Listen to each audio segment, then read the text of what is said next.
Hola, biasanya kata Ani Besti, Amar Zoni yang kembali memohonkan agar sidangnya bisa digelar secara offline diduga ditegur hakim saat menyampaikan dugaan protesnya yang menyebut kalau semua yang sidang di Nusa Kambangan merupakan terpidana. Sementara ia yang kasusnya sudah hampir 1 tahun lebih, ia sudah mendapatkan sanksi dalam selti 2 bulan.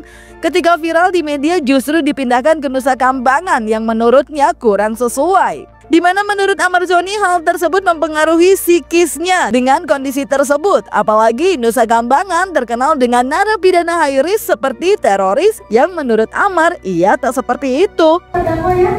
Yang mulia begini ya mulia. Dari semua terdakwa yang ada pernah disidang di sini, mereka semua itu dipindahkan yang mulia. Bahkan ada dipindahkan sampai ke Lampung ya, untuk mengikuti persidangan. Nah, setelah persidangan dan sudah terbukti dia bersalah dan lain-lain hal, maka dikembalikan lagi gitu ya, kayak Nusa Kambangan.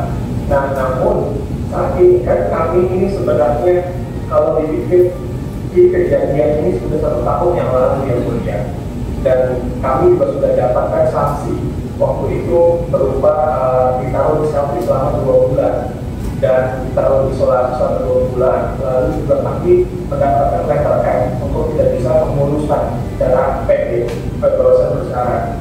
Nah, lalu ketika kejadian viral seperti ini di media, dan ini langsung menghasilkan untuk kami dibawa ke dalam Nusa Kambangan yang dimana high risk kedalaman yang disatukan dengan para teroris dan lain-lain. Nah, ini kan juga tidak sesuai, menurut saya pribadi tidak sesuai. Makanya saya berharap mungkin lewat dalam persidangan ini kami bisa bermohon untuk kami tidak. Ini bukan masalah tentang bagaimana kami bermohon senjata di Palawan, tapi ini masalah tentang psikis kami, tentang psikologis kami. Gitu. Dan kami bukan sebagai seperti yang diduga dalam arti jaringan badan bersandar lain-lain. Dan ini kan belum.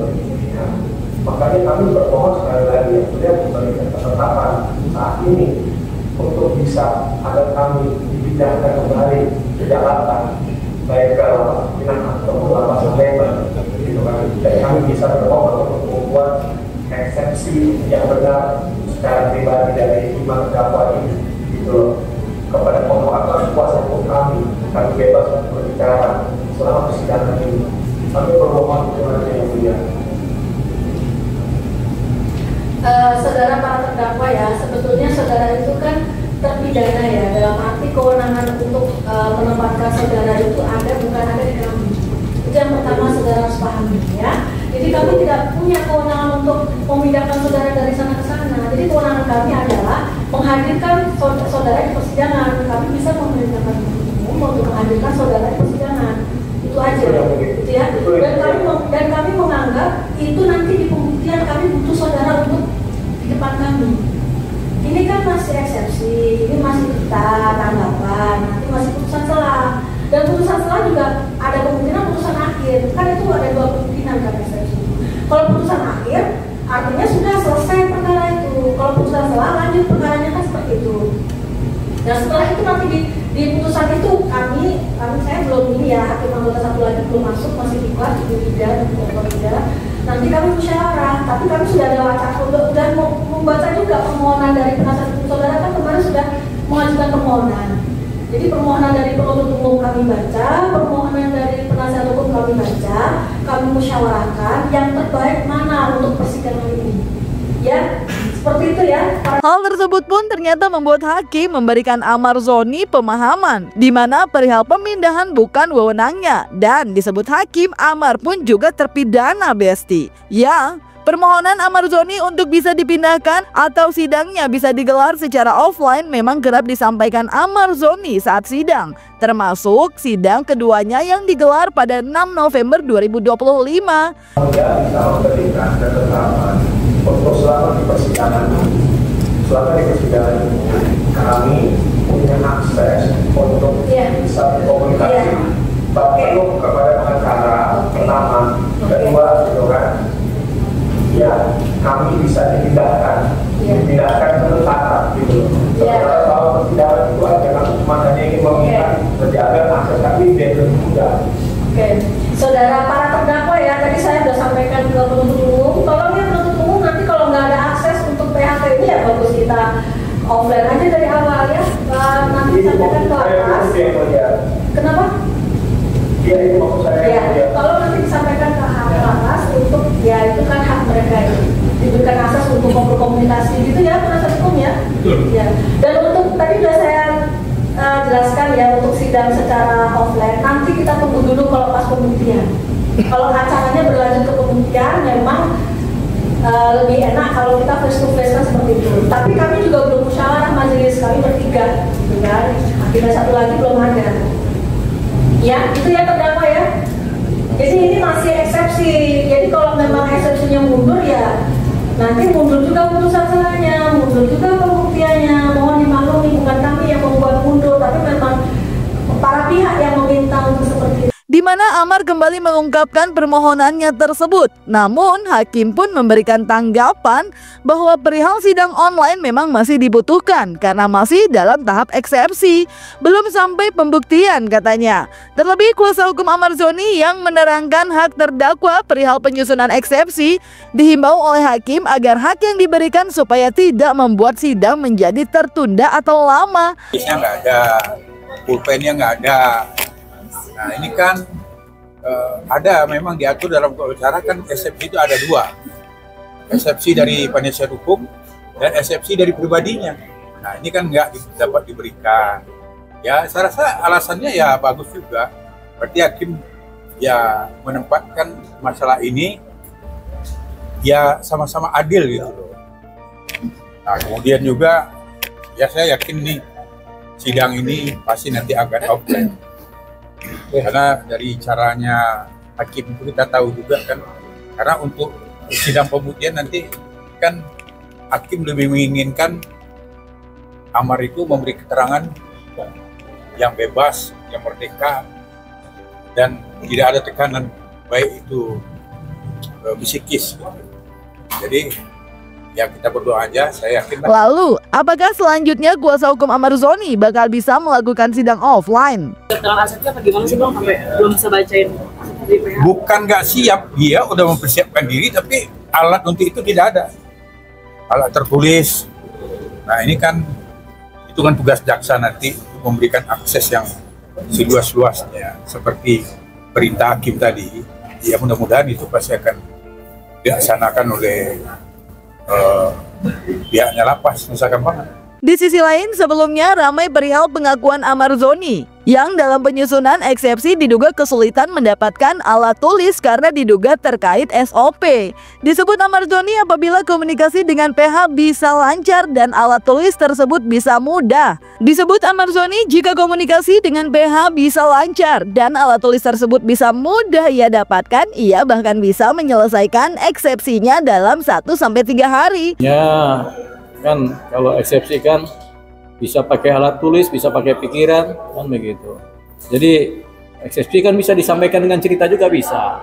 Jadi ditulis-tulis, dikarang-karang juga percuma kan. Yang penting apa yang terjadi faktanya dieksepsikan aja pembelaannya kan gitu kan. Jadi alasannya terlalu cari-cari. Sebenarnya kalau perlu alat tulis, tinggal bicara sama pengacaranya, pengacara bicara sama lapas Nusa Kambangan, itu dikasih alat tulis. Karena kalau di lapas seperti itu kadang alat tulis dipakai untuk bunuh diri juga sih. Kadang dikasih pulpen, pulpennya buat nusuk-nusuk leher, gitu kan.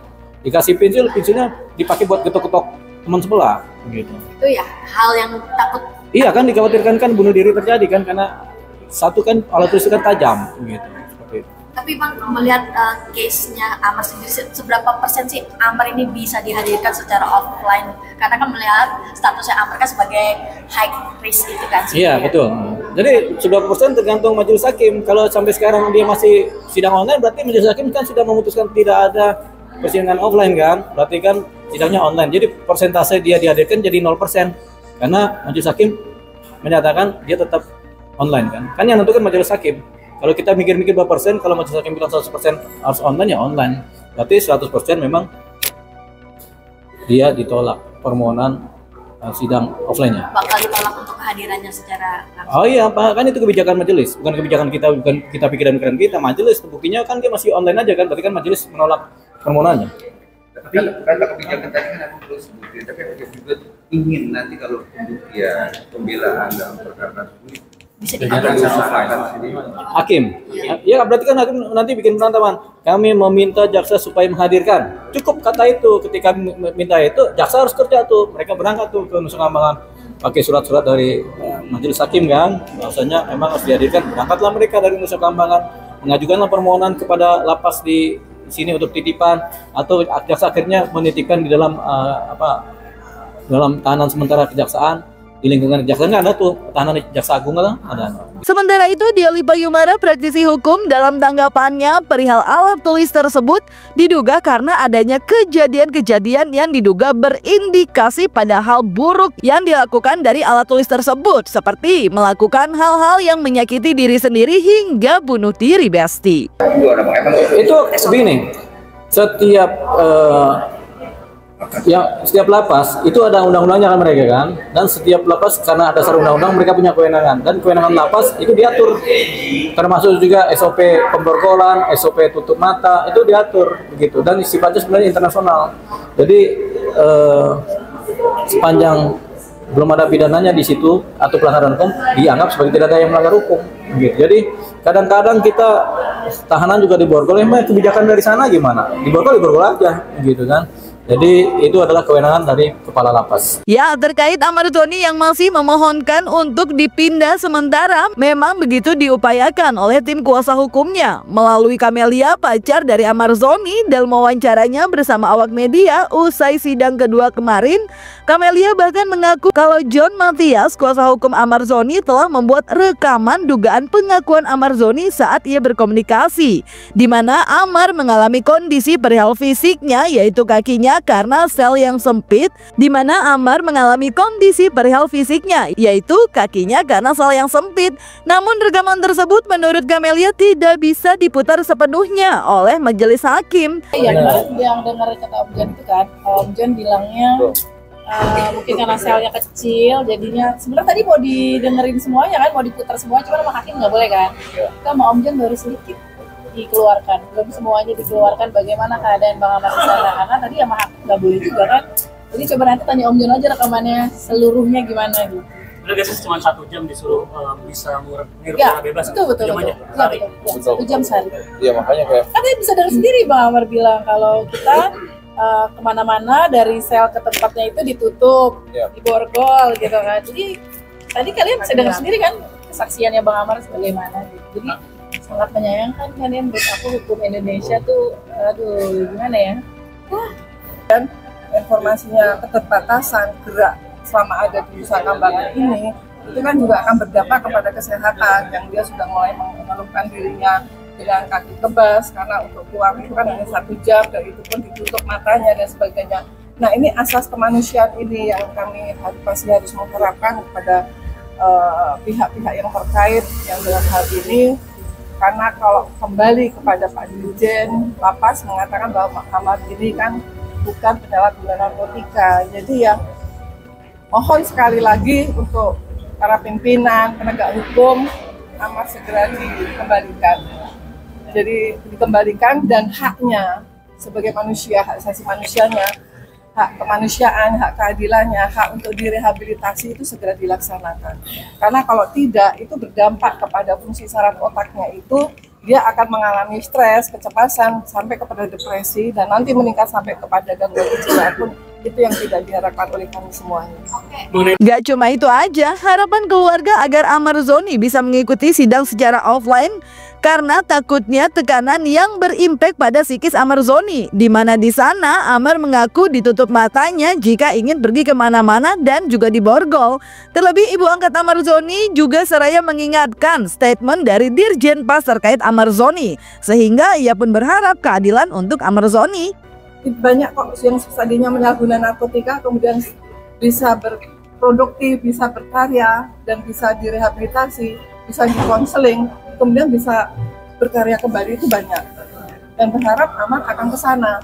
Sebelum kemudian nanti kalau misalnya ada tekanan, itu kan akan berdampak kepada kesehatan dan fungsi sarafnya sampai kepada tingkat yang lebih tinggi dalam gangguan kejiwaan.